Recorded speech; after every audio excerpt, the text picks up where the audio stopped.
এর প্রিয় ছাত্রছাত্রীরা, আমার চ্যানেলটির নাম সংস্কৃত এডুকেশন অ্যান্ড আদার্স।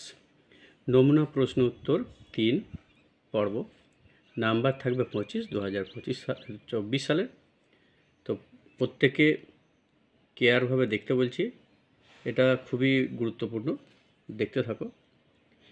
বাংলা ভাষায় উত্তর দাও। ক, কারা গাধাটিকে কাঁধে করে নিয়ে যাচ্ছিল? উত্তরটা হবে সোমদেব ও তার পুত্র রতন। আচ্ছা, খ, সোমদেবের পুত্রের নাম কি ছিল? রতন। গ, পিতা ও পুত্র বাজারে কী জন্যে গিয়েছিল? গাধা কিনতে। কারণ তারা সে ধোপা ছিল, ধোপা হচ্ছে ওই কাপড়গুলি নিয়ে যেতে পারছিল না বলে গাধা কিনতে বাজারে গিয়েছিল। এবার প্রশ্ন দেখো, সংস্কৃত ভাষায় উত্তর দাও। সোমদেব ক আসিত, সোমদেব কে ছিলেন? উত্তর হবে রজক আসিত। তাহলে সোমদেব এক রজক আসিত। তারপর প্রশ্ন দেখো, খ, প্রথমে ক রাসভ পৃষ্ঠে আরুহ্যতে। তাহলে প্রথমে কে গাধার পিঠে আরোহণ করেছিল বা চড়েছিল? সোমদেবস্য পুত্র রতন, সোমদেবের পুত্র রতন। তারপর দেখো, তৌ রাসভং কিং করত স্ম। তারা দুজন গাধাটিকে কি করেছিল? তৌ রাসভং নদ্যা জলে নিক্ষিপ্য গৃহং প্রস্থিত। তাহলে তারা গাধাটিকে নদীর জলে ফেলে দিয়ে বাড়ি এসেছিল। প্রত্যয় নির্ণয় করো। দেখো, বেশি বেশি করে প্রশ্ন দেওয়া আছে, তো বেশি দেওয়ার কারণ হচ্ছে যে এর অপশন থাকবে, তো সেই অপশন হিসেবে বেশি করে দেওয়া আছে। দেখো, ক, পা যোগ তুমুন কী হবে? পা তুম, এটা তুমুন প্রত্যয়। প্রণম্য, প্র পূর্বক নম ধাতু, ধাতুর চিহ্ন কেমন? রুট, রুট, নম ধাতু যোগ লব, প্রণম্য। তারপর তো গম যোগ তাজ, গত্বা, গ তয় ব্যাক, উচ্চারণ হবে গত্বা। দেখো, ফট যোগ সত্রী, ফঠত। এটা যদি এরম হয়, পঠন যদি হতো, তাহলে ফট যোগ সত্রী প্রথম আর এক বচন হতো, পঠত, পঠন হতো। তারপর দেখো, দৃশ যোগ ত সমান দৃষ্ট, এটা হচ্ছে ত প্রত্যয়, নিষ্ঠাপত্রের একটা ভাগ। দেখো, লেখিতুম, লিখ ধাতুর, লিখ ধাতুর রুটটা হচ্ছে ধাতুর চিহ্ন, লিখ ধাতুর যোগ তুমুন, লেখিতুম। দেখো, প্রপূর্বক আব ধাতুর যোগ লব সমান প্রাপ্য। তারপরে দেখো, সেব ধাতুর যোগ সানচ, সেবমানো। জি যোগ তব্য, যেতব্য। তারপরে ক্রি যোগ অনীয়, করণীয়। এরপরের প্রশ্নে যাব। দেখো, শব্দগুলি লেখো অথবা শূন্যস্থান পূরণ করো, এইভাবে থাকবে। দেখো, নদী শব্দের সপ্তমীর বহুবচন কী হবে? না, নদীসু, নদীসু কী হবে? নদীসু। তারপরের প্রশ্নটা দেখো, নদী ইন পঞ্চমীর এক বচন। তাহলে নদী শব্দের পঞ্চমীর এক বচন কী হবে? নদ্যা, দন্তেন্য দয়ে জফলা আকার বিসর্গ, নদ্যা। তারপরের প্রশ্নটা দেখো, প্রতি ইন তৃতীয়ার এক বচন। তাহলে কী হবে? প্রতি ইন তৃতীয়ার এক বচন হবে পত্তা, প তয়ে জফলা আকার, পত্তা। তারপর প্রতি ইন ষষ্ঠীর বহুবচন কী হবে? প্রতিনাম, প তয়ে দীর্ঘই দন্তে নয় আকার ময়ে হসন্ত, প্রতিনাম। তারপর ধাবত ইন প্রথমার বহুবচন কী হবে? ধাবন্ত, ধয়াকার ব দন্তে নয় ত বিসর্গ। তাহলে ধাবত ইন প্রথমার বহুবচন হবে ধাবন্ত। তারপর ধাবত ইন দ্বিতীয়ার বহুবচন কী হবে? ধাবত, ধয়াকার ব ত বিসর্গ, ধাবত। তারপর দেখো, শ্রীমত ইন দ্বিতীয়ার এক বচন কী হবে? শ্রীমত ইন দ্বিতীয়ার এক বচন হবে শ্রীমন্তম। তালসর ফলা দীর্ঘই ম দন্তে নয় ত ময় হসন্ত, শ্রীমন্তম। তারপরে প্রশ্ন নম্বরে যাব, শ্রীমত ইন সপ্তমীর বহুবচন কী হবে? শ্রীমৎসু, শ্রীমৎসু। তালবস্য দীর্ঘই ম খণ্ডেত্ব দন্তেশয়ে হস্যু, শ্রীমৎসু। তারপরে প্রশ্ন দেব, প্রতি ইন চতুর্থীর এক বচন কী হবে? পত্তে, প তয়ে জফলা একার পত্তে। তারপরে দেখো নদী ইন ষষ্ঠীর এক বচন কী হবে? নদী ইন ষষ্ঠীর এক বচন হবে নদ্যা, দন্তের ন, দয়ে জফলা আকার বিসর্গ, নদ্যা। পরের প্রশ্নে আমরা যাব। এরপর আমরা ধাতুরূপ লিখব, ধাতুরূপগুলি লিখব। ধাতুরূপের শূন্যস্থান পূরণ বলতে পারো, অথবা ধাতুরূপগুলি লিখো, এরকম প্রশ্ন থাকবে, এরকমভাবে দেওয়া থাকবে। দেখো লিখ ইন লোট উত্তম পুরুষের এক বচন কী হবে? লিখানি, লয় রস্বই ক্ষয়ে আকার দন্তে নয়ে রস্বই, লিখানি। তারপর দেখো লিখ ইন লং প্রথম পুরুষের বহুবচন কী হবে? অলিখন, দ তামন সূত্র আছে, তাহলে অলিখন, অলি দেখো অলিখন, দন্তের নয় হসন দিতে ভুলবে না, অলিখন। তারপর দেখো লিখ ইন বিধলিং প্রথম পুরুষের দ্বিবচন কী হবে? তাহলে মধ্যম পুরুষ আছে, তাহলে মধ্যম পুরুষের হবে লিখে তম, লিখে তম, লয় রস্বই খ, সূত্র আছে জাত জাতম জুস, জাস জাতম জাত, তাহলে জাতম হবে লিখে তম, লয় রস্বই খ একার, একটি একার আসবে, এটা লিখে তম। তারপরে দেখুন পট ইন লং উত্তম পুরুষের বহুবচন কী হবে?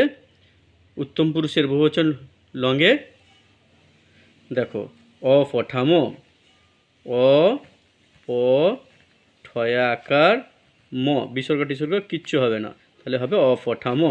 তারপর প্রশ্নটা দেখো পট ইন বিদলিং প্রথম পুরুষের এক বচন, তাহলে কী হবে? জাত, তাহলে পঠেত একার, একটি বিদলিং একটি একার আসবে বলেছি, তাহলে হবে পঠেত, পট হাইকার খণ্ডেত্ব, পঠেত।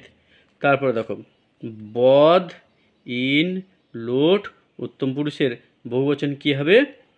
বধ উত্তম পুরুষের বহুবচন, তাহলে বদানি, বদাবো, বদামো, তাহলে বদামো, ব দয়াকার ম, বিসর্গ টিসর্গ কিচ্ছু হবে না।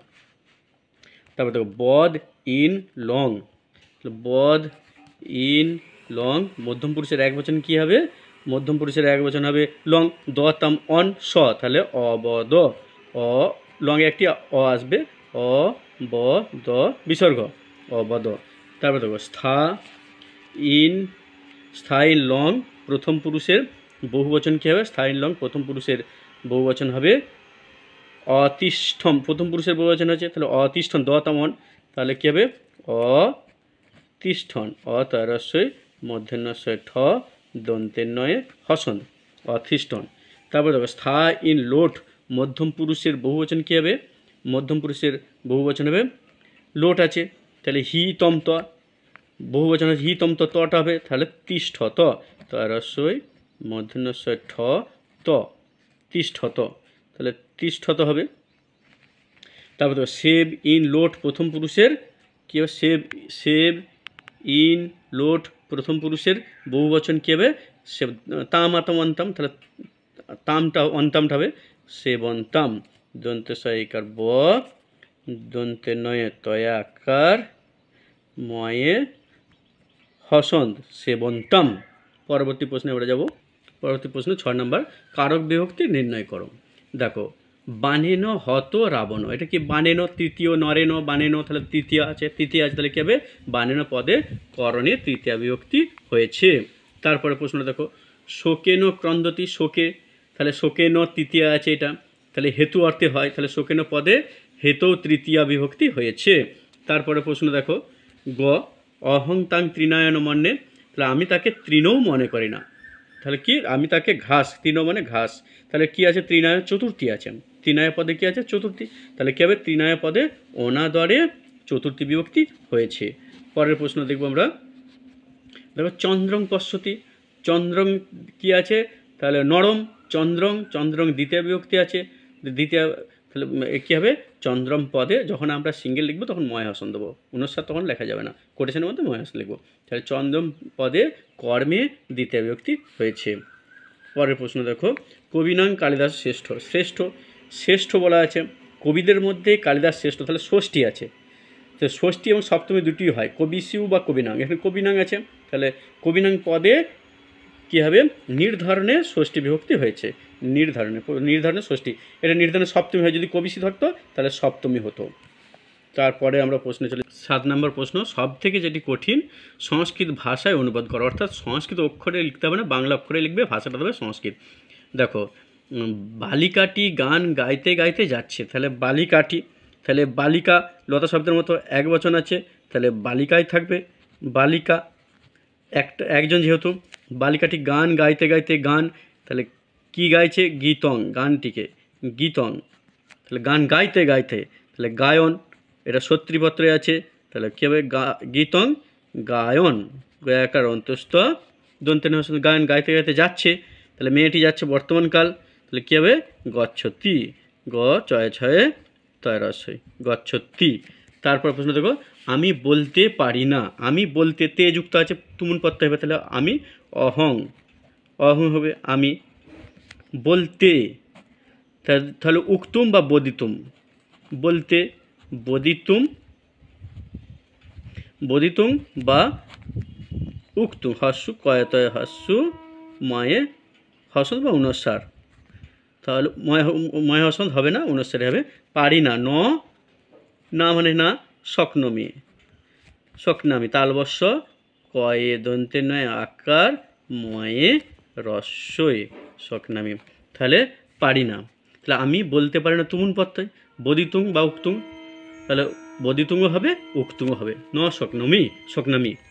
তারপরে দেখো, বালকটি বিদ্যালয়ে গিয়ে পড়বে, তাহলে গিয়ে, বিদ্যালয়ে গিয়ে হবে গত্তুয়া, করিয়া খাইয়া যাইয়া এরকম, তাহলে তাজ বা লব প্রত্যয় করতে হয়, তাজ প্রত্যয় কখন করব আর লব প্রত্যয় কখন করব সে তো আগেই বলা আছে।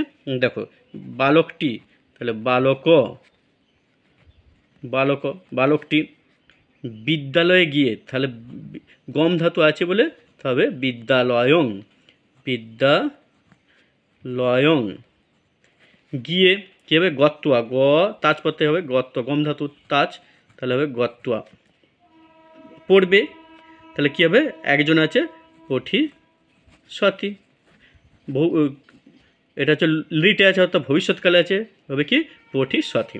তারপর দেখো, বালকগুলি পাঠশালাতে পড়তে যাচ্ছে, তাহলে বালকগুলি বহু বচন আছে, তাহলে কি হবে, বালকা, বালকগুলি, বালকা, পাঠশালাতে সপ্তমী আছে, তাহলে লতা শব্দের মতো, তাহলে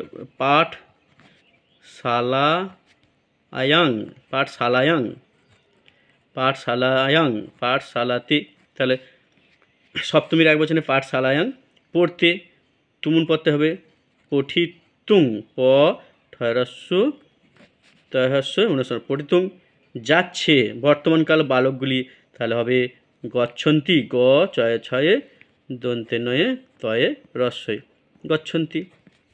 আমরা পরের প্রশ্নটা দেখব, বালিকাগুলি মাঠে এসে খেলো, মাঠে এসে খেলো, তাহলে বালিকাগুলি হবে, বালিকা, বয়াকার লরসই কয়াকার বিসর্গ, লতা শব্দের মতো প্রথম আর বহুবচনে কী আছে, বিসর্গ আছে, বালিকাগুলি হয়ে গেল। মাঠে, ক্রীড়াক্ষেত্রে